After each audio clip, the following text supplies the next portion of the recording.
When at the very beginning, while you were still selecting fonts, I made a suggestion, a very strong suggestion, more than a suggestion, a strong recommendation, that for the paragraph texts in your website you should go with condensed or semi-condensed fonts. Well, maybe not so much condensed, because those might end up becoming too narrow, but definitely semi-condensed fonts, and not the regular type of grotesque fonts.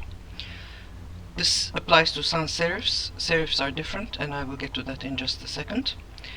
Now, so here's the asset test. Read this on the left, and then read this on the right. And which one do you find it easier to read? Is the one on the left easier to read, or is the one on the right easier to read? You will probably agree with me that the one on the right is much, much easier to read. And now there's a reason for that, and I'm going to explain to you what that reason is. I put a guide here, but this guide is actually very, very thin, and it's not helping me show you what I mean. Oops, this is happening again.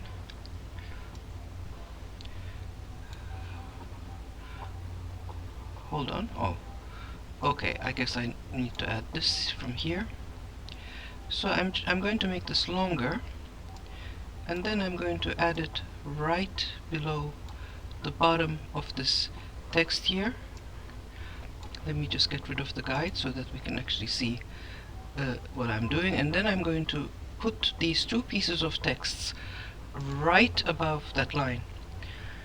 And let's take a look. The reason why this is easier to read than this here is because with this one here, this is Helvetica, which is the default font of Wix nowadays when you put down a new piece of text, unless you've styled your site, which I hope you have, unless you've done this already, which I have it right here. I already have it here. Every new piece of text is going to be Helvetica. So this is Helvetica, and the thing about Helvetica is that the characters are very, very round. And so what happens is that you end up getting a lot of space between the round characters. Not so much between the straight characters, that doesn't change very much between this and this, but when you look at this here, this opening here, or this opening here, and then you look at this opening here, it's much, much narrower. So the individual glyphs, the individual characters, are standing much closer together because it's more condensed, and so the spaces also become less, and so that is why you're finding it much easier to read this than this. Here, the roundness of the characters and the spaces between them, which is quite inevitable because the characters are so round, stop you from actually being able to read this text as easily as this one right here. Now, I just said that when it comes to serifs, the situation is different, and I also want to show you that real quick. So let me just put this here. Let me just make a copy of this here, and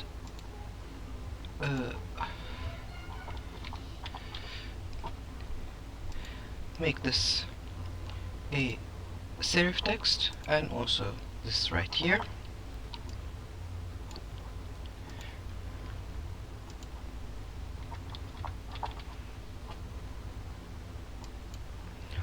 So this is the same thing.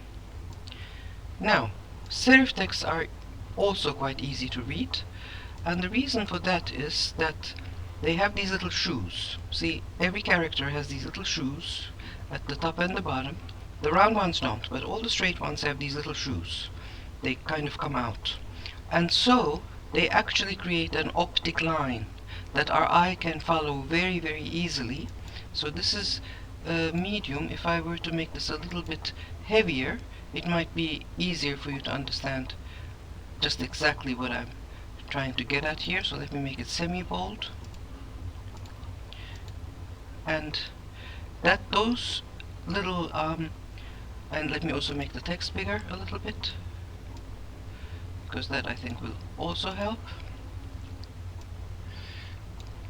Move this over.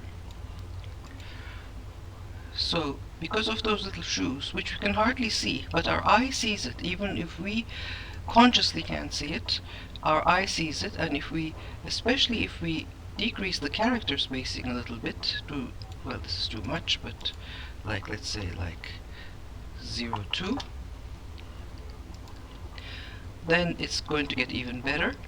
Those little shoes are going to create an optic line, and that optic line is also going to make it much easier to read a text that is typeset in a serif typeface than a text that is typeset in a grotesque typeface. So let me just zoom in here for a minute. Let's look at this up close. Oops. Just trying to click somewhere where we don't get this change page background thing. So, the one that is easiest to read is the one on the top right. Next comes the serif text, that is also quite easy to read, and the one that is hardest to read for paragraph text. Now, for a headline or a subhead, it would be a different matter altogether. There, if you want to use a grotesque text like Helvetica, that would not be a problem, because there would be relatively few words in a headline, just a couple of words, and those you can read, and it would also be bigger, obviously, or bolder, or whatever, or both, and then that would be okay. So, if, for example, if this was only kafanız sürekli bozuk mu, and then if it was bigger, then obviously there's absolutely no problem with reading this with its legibility. Then everything would change. But let's just go back here. But if we have it like a paragraph text like this, then it starts to become problematic in terms of reading. So that is why you should always stick with semi-condensed fonts when you're looking for fonts for your website, not your logo, your website. Or you can also use serif fonts. So that was the crucial first part of typesetting that I wanted to talk about, and now we're going to look at other things such as alignments, hierarchies, clusters, and so on.